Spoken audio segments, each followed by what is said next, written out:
Kung dava nanon daru serikali na maki ni na maki tu makina na kena serta ngai vola o Israeli en singa vina ke ndai teanga na kemu.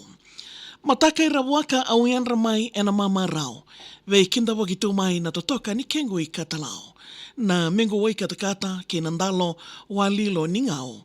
Dua sara na itala no lasa mbadi votu mai viau. Ni wasota na serikali ongo ni una viwalikina ia nilewe ni lalakai ongo e raya do kandina.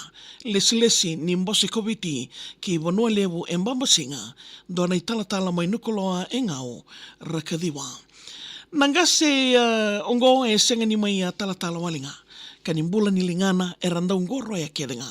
Nona I teitei e robo ka wutu ni au e na tei kokila wuni nonra sika lutukina na lewe ni vanua koea.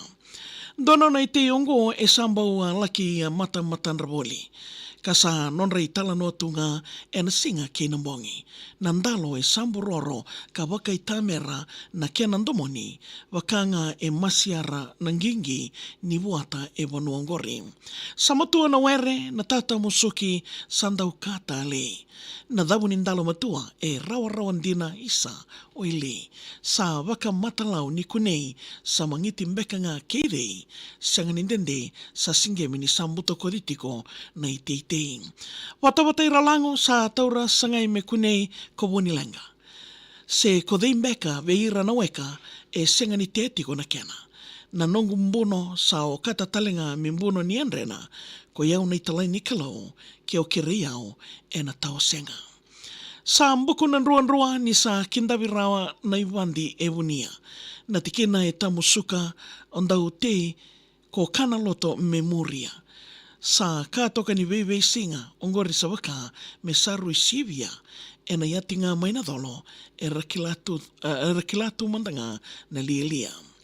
Dona ikawi ni tau tinga nei dola e vale sa nakita o titu ki nei tete me sa mua le sutale. E adoea ni kai roba na wunindalo ni ra sa andui mbambale ka ni dhuki vovo loto otoka o rukuna na wusinga se. Isa na taro lewe e taronga se ko dei manda endo. Me mai taura wagiloa na kena na tomata ni kalau.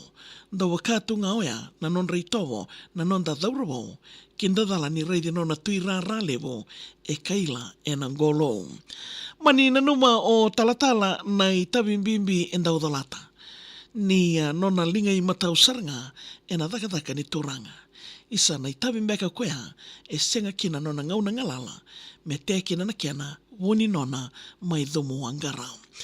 Torobi koe ani e na vindo kai ka kai dake sareani I tui rara levo na kena mbenunga monga imbinia ravitani. Ngai dhavuta tale so ke sember ni rauta na iwaga kavi levo ni nona mandua au rida ni ndendre kumbu ravi. Mani veiwali le sumai o tui rara ni totolo na nona kinda. Sa ngwile dhavi ke na lotu ke na nera itavi e veisinga. Isa talatala ngona muri vovo ndau tukunitu e mbambasinga ngai sauma I angori vekito mai ngao na mbutako kandina. Serikali sa mai dhava e na itakitaki tawa ngwile dhavi rawa. Ndau vovotu toka mai vogavonga e san ndau voga tumulasa. Sambo na kengo italano, na kengo ikatala wongo sa waka mimbiuta na katakata sa rimbalawa na italanoa na kadau me kanamanda. E ave kemni na ndo wada tiku mai na singa vina ke nindai nondaru serikali dingo miratiko en kena ngauna na nondaru ai wasa ngauna ni vogatawa rauni nangi runga taltingani en Facebook page en VTFM en mataka vina ke nikoa. Ulana nam serikali email taka mai via maria@vtfm.com.fj. Ve mama ni dio moni tikina waramboka. Genda una maga tukumakina.